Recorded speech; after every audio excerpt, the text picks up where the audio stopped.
Parang ang layo ko sa Diyos. Naramdaman mo na rin ba yung mga salita na yan? You are in the ministry, you are in the church, and yet you feel like distant sa Panginoon and you are struggling to grow spiritually. Ang tawag dyan mga kapatid is spiritual dryness. Ang spiritual dryness ay season kung saan parang tuyong-tuyo ang ating kaluluwa at nawawala ang intimacy natin sa Diyos.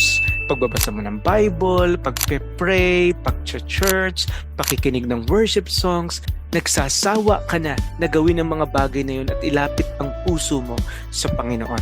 Pero ano nga ba ang gagawin natin sa panahon ng spiritual dryness? Ito po ang pag-uusapan natin ngayon sa ating video. Overcoming spiritual dryness. Samahan niyo po ako sa napakagandang topic na ito. Sabi ni David in Psalm chapter 42, kung paanong ang usa ay nananabik sa tubig ng batis, gayon din nananabik sa iyo ang aking kaluluwa o Diyos. Nauuhaw ako sa Diyos na buhay. Ang sumulat ng Psalm chapter 42 ay isa sa mga anak ni Korah, hindi si David. Yung mga anak ni Korah ay galing sa tribo ng Levita at sila yung mga tagabantay at musicians ng templo sa Jerusalem. Pero ang composer ng psalm na ito ay nalayo sa templo at sa kanyang pagkalayo sa templo ay nangungulila at nauuhaw ang kanyang puso sa paglilingkod sa Panginoon. Notice, sinabi niya sa verse 6 in Psalm chapter 42, kaya't naaalala ko kayo mula sa lupain ng Jordan at sa mga taluktok ng Hermon mula sa bundok ng Mizar. In that same chapter, makikita nyo na nandito siya sa Hermon, dumaan siya sa Jordan, tapos nandito yung temple. So titignan natin, ito timog, ito hilaga, talagang total opposite. At namimiss niya na yung mga bagay na dating ginagawa niya sa Panginoon. Sobrang longing siya sa presence ng Panginoon. There was a spiritual dryness. Pero dapat nating makita, the spiritual dryness happens even to faithful believers. Sabi ng Psalm 63 verse 1, O Diyos, ikaw ay aking Diyos, hanap-hanap kita. Si David ang nagsusulat dito. Ang aking kaluluwa'y nauuhaw sa iyo. Ang aking laman ay nananabik sa iyo sa isang tuyo at pagod na lupain na walang tubig. Nangyari ito kay Elijah, nangyari ito kay Jeremiah, nangyari ito kay Job. Hindi exempted even faithful Christians sa spiritual dryness sa kanilang buhay. Sa bansa natin, meron tayong dalawang panahon, tagtuyot tsaka tag-ulan because we are a tropical country. At bawat isa sa atin ay darating sa gantong season. Yun nga lang, dapat nating makita na talaga namang darating ang tagtuyot sa buhay ng bawat isa. Pero ang tanong, kikilos ka ba upang makaalis ka dito? O sa panahon ng tagtuyot, anong gagawin mo? Hindi ka iinom ng tubig? Lalayo ka sa Panginoon? Magtatago ka na lang? Ay, hindi ayaw sa akin ng Diyos. Umalis na lang kaya ako sa church. I feel that I don't belong. Anong gagawin mo pag dumaan yung dryness na yan sa buhay mo? Mananatili ka na lang ba? Lalayo ka ba lalo? O lalo kang lalapit sa Diyos? Pangalawa, dapat mong makita tungkol sa spiritual dryness that it reveals the condition of our hearts. Sabi ng Psalm 139, siyasatin mo ako, O Diyos, at alamin mo ang aking puso. Subukin mo ako at alamin mo ang aking mga pag-iisip. Tignan mo kung may mga masama akong gawain at patnubayan mo ako sa walang hanggang daan. Pag dumadaan tayo sa spiritual dryness, sometimes it's an indication na meron tayong maling ginagawa. It also indicates that something should be fixed in our hearts. Ang tanong dyan, ano ba yung laman ng puso mo? Hidden sins, mga habitual sins na ginagawa mo na alam mong hindi dapat. Bitterness, kaya wala ka ng sigla sa paglilingkod sa Panginoon. Pride, masyado nang mataas ang tingin mo sa sarili mo. Spiritual laziness, ayaw mo nang kumilos para palaguin ang iyong relasyon sa Panginoon.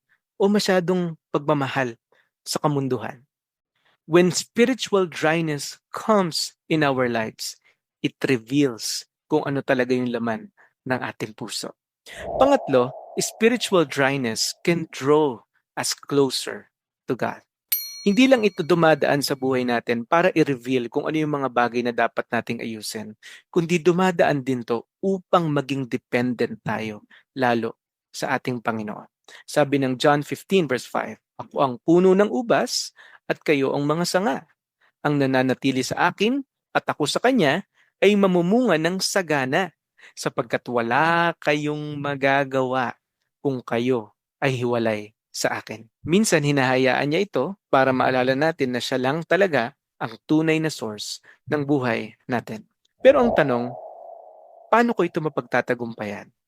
Kung dumadaan man ako dito, how can I overcome? Number 1, surrender what is drying your soul. Surrender what is drying your soul. Sabi ng Psalm 139, siyasatin mo ako, O Diyos, at alamin mo ang aking puso. Kapag dumadaan tayo sa mga dryness na yan ng buhay natin, nagiging time of reflection din yan sa atin. No?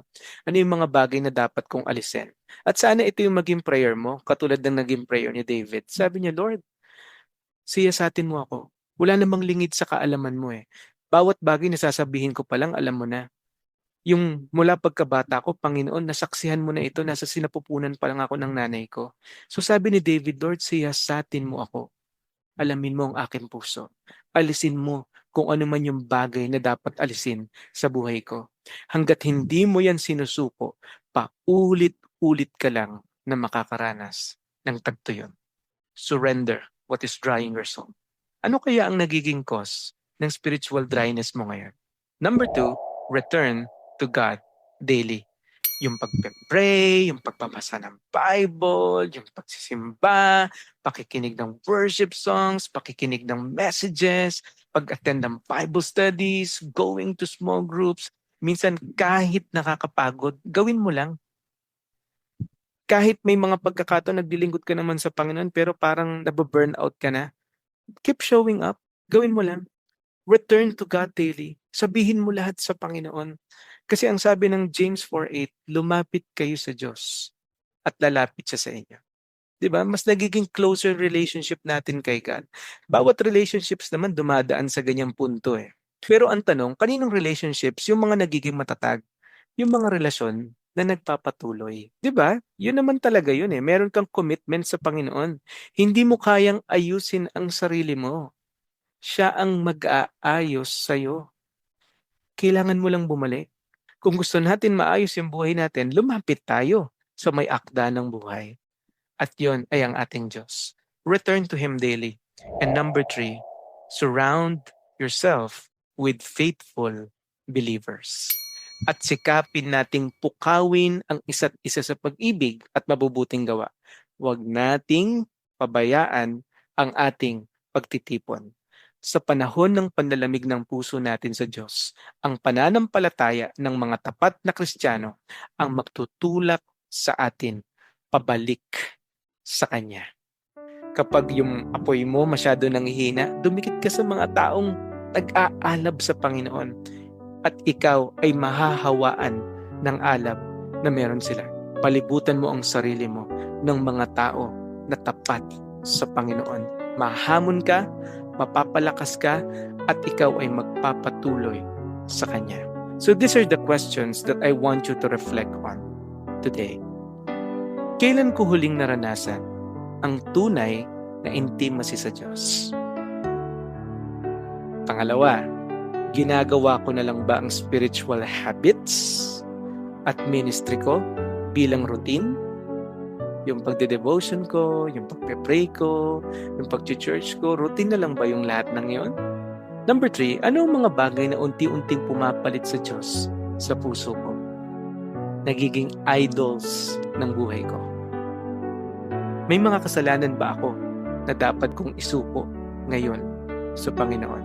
Kasi baka naman yan ang nagiging cause ng spiritual dryness sa buhay mo. Tandaan mo kapatid, sa anumang panahon, laging tapat ang Panginoon. Siya ang magpapawi ng uhaw ng ating kaluluwa because He is the living water. God bless po sa inyong lahat, and may this lesson be a reminder, a challenge, and a blessing po sa bawat isa. Nawa po ay magamit niyo po ito sa inyong pagtuturo, sa inyong mga life groups, sa inyong mga small groups. And please share, support, and pray for this channel na mas marami pa po na tao ang maabot ng salita ng Panginoon. Ingat po ang lahat, mula po dito sa Pilipinas hanggang dyan sa mga kapatiran sa ibang bansa. God bless po sa inyo.